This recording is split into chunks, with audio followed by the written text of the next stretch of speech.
Citoisosporias, a antiga isosporias. A citoisosporias é uma doença causada pelo protozoário Isospora belli. Esta doença foi descrita pela primeira vez em militares da Primeira Guerra Mundial e ela causa uma infecção intestinal por má absorção. Ela é encontrada em todos os lugares do mundo. E até o ano de 1970 existiam poucos casos de citoisosporias, mas com o surgimento da AIDS, houve um aumento no número de casos. Mas também quando surgiu o tratamento contra a AIDS, ou seja, o tratamento antirretroviral, houve novamente uma diminuição do número de casos de citoisosporias em pessoas que vivem com HIV. Então, como eu falei, a citoisosporias é causada pelo protozoário Isospora belli e todo o ciclo biológico de Isospora belli, menos a exosporulação, ocorre nas células absortivas do epitélio do intestino delgado. Então, vamos conhecer como que é o ciclo desta doença. Então, tá aqui, ó. O ciclo, ele se inicia com a divisão do citoesporo na mucosa do intestino delgado, né? Ocorre a diferenciação, tá aqui, ó, bem que do número 4, vocês estão vendo aqui, deixa eu pegar aqui a caneta. Então, ocorre aqui, ó, ele vem aqui, ele se diferencia, né? Ocorre aqui a divisão, e aqui ocorre a diferenciação em gametócito masculino e gametócito feminino, certo? Esses gametócitos se unem e formam o ocisto. Então, o ocisto, ele tem aqui, ó, o esporoblasto, né? No início esse esporoblasto é único. E esse esporoblasto, que é único, ele depois vai dar origem a 2 esporoblastos. Cada um dos esporoblastos evolui no meio externo para esporocisto, que contém o esporozoito, que é a forma infectante do Isospora belli. E aí a pessoa, quando vai se alimentar com algum alimento contaminado, acaba adquirindo o Isospora belli e acaba se contaminando, certo? Então, nas células da mucosa do intestino, tá aqui, ó, as células da mucosa do intestino, os esporozoitos, eles evoluem para esquizontes, certo? Que, ao serem rompidos, tá aqui, ó, acho que é bem que dá para ver, eles liberam os merozoitos, certo? E assim, novamente, eles vão se diferenciar em gametócitos e vão recomeçar o ciclo. Formas parasitárias nas células do intestino causam lesões e quadros desabsortivos, principalmente em pacientes com baixa imunidade e com diarreia crônica. Então, mesmo em pacientes com boa imunidade, as características da diarreia, das citoisosporias, ela sugere que exista distúrbio de absorção. Estudos feitos através de biópsia do intestino delgado mostram alterações na mucosa intestinal dos pacientes que tinham citoisosporias.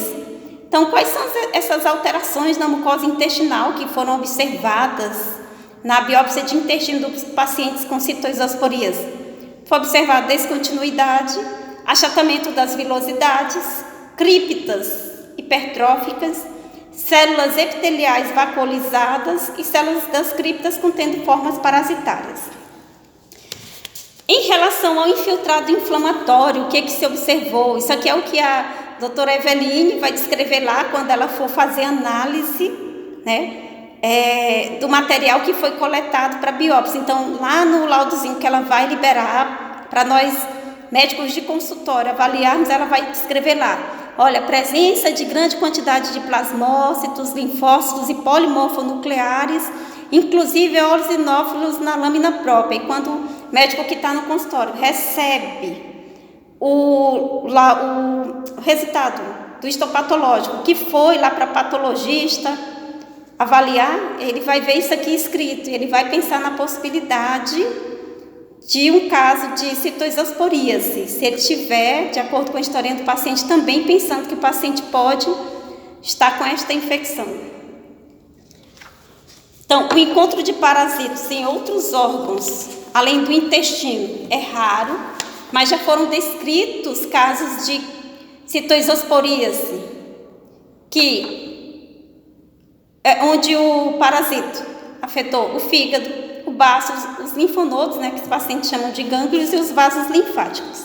Doutora, mas quais são os sinais e sintomas que uma pessoa com citoisosporíase vai apresentar? Então, a apresentação clínica da citoisosporíase varia de acordo com a imunidade do paciente. E só lembrando que é uma doença transmitida através de alimentos e águas contaminados. Ah, doutora, mas fala quais são os sinais e sintomas, eu estou super curiosa. Então, vamos lá. O paciente pode apresentar diarreia, de intensidade e duração variáveis, e como eu falei, isso vai depender da imunidade do paciente. Então, quando o paciente tem uma boa imunidade, o quadro é leve, E nos pacientes com baixa imunidade, eles podem apresentar quadros de diarreias graves, E isso é bem frequente. Desnutrição grave, o paciente pode ficar caquético, também ter distúrbios hidroeletrolíticos, muitas vezes fatais. Então, vamos lá separar. Pacientes com boa imunidade.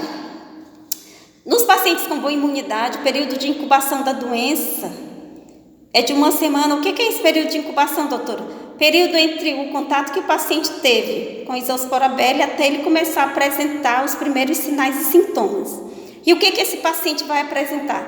Dor de barriga, febre, mal-estar, vômitos, vontade de vomitar, vai ter falta de apetite, vai ter perda de peso e também diarreia, por mais ou menos 2 a 3 semanas. Essa diarreia sugestiva de comprometimento do intestino delgado. O que é isso? É aquela diarreia que é volumosa, diarreia líquida ou pastosa, diarreia com odor bem fétido e com muita eliminação de gases.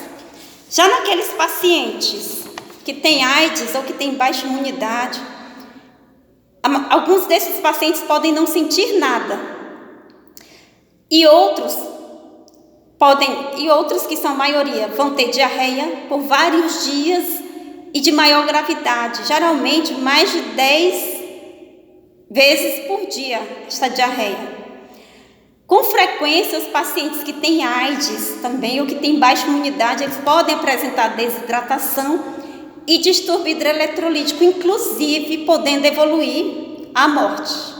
E também existem os casos dos pacientes que têm citoisosporíase e que vão ter desnutrição.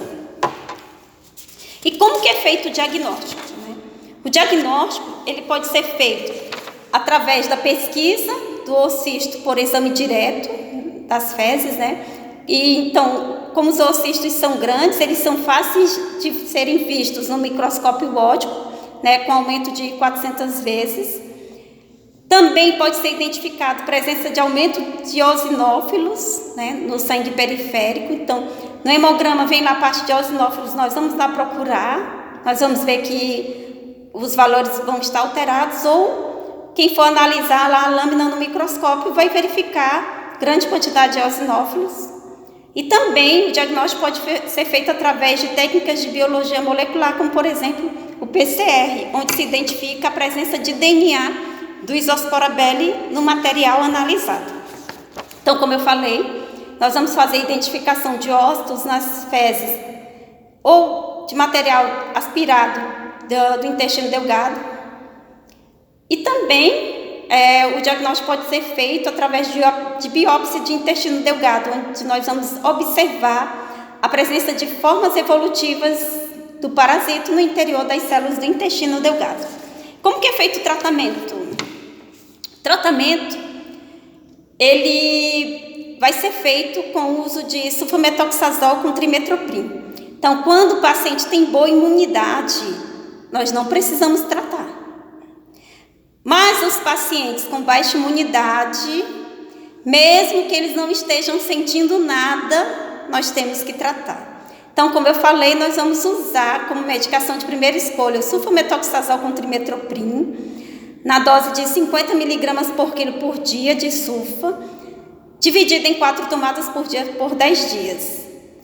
Depois desses 10 dias, nós vamos dar sulfametoxazol com trimestoprim. No lugar de 50, agora nós vamos dar 25 mg por quilo por dia de sulfa, dividido em 2 vezes por dia por 3 semanas.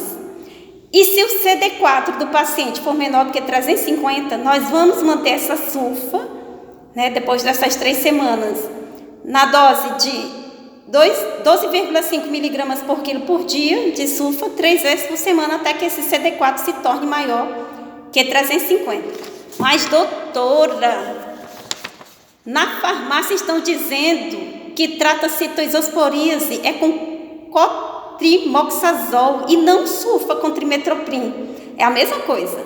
Ah, doutora, é porque eu não sabia. Doutora, e se o paciente estiver com muitos vômitos e não estiver conseguindo tomar a sulfa? Aí nós vamos fazer na veia, certo? Nós vamos aplicar a sulfa na veia do paciente. Doutora, e se não fizer esse tratamento ali, tipo assim, ele tratou, fez aquela primeira etapa do tratamento, mas não conseguiu fazer o restante do tratamento. Aí nesse caso, existe a possibilidade de ter recidiva da doença. E isso pode ocorrer até 50% dos casos, Então, metade dos casos que não continuam o tratamento completo podem ter novamente esta doença, a citoisosporíase. Doutora, mas esta paciente, doutora, é incrível, ela tem alergia a tudo, inclusive a sulfa. Então, no caso da pessoa ter alergia a sulfa, nós vamos usar pirimetamina, 75 mg por dia, mais ácido folínico, 10 mg por dia, por 14 dias, seguidos de pirimetamina, 25 mg por dia, mais ácido folínico, 5 mg por dia, por 14 dias. Doutora, eu moro no interior, doutora. Aqui no nosso interior nós não temos essa segunda opção aí, que é a pirimetamina mais ácido folínico. O que eu posso usar, já que ela tem alergia à sulfa? Então, mais uma opção aqui de tratamento alternativo é ciprofloxacino 500 mg de 12 em 12 horas por 7 dias. Além disso, no tratamento, nós vamos também fazer a reposição de volumes e eletrólitos, sódio, potássio, se houver necessidade. Suplementação alimentar, nos casos de desnutrição, nos pacientes com citoisosporíase. E em relação à prevenção, nós vamos fazer o controle adequado da água e alimentos ingeridos, melhorar, buscar melhorias das condições sanitárias e lavar as mãos antes das refeições. Desejo a todos vocês uma excelente semana, um grande abraço, espero ter sido útil e vou continuar sempre aqui à inteira disposição.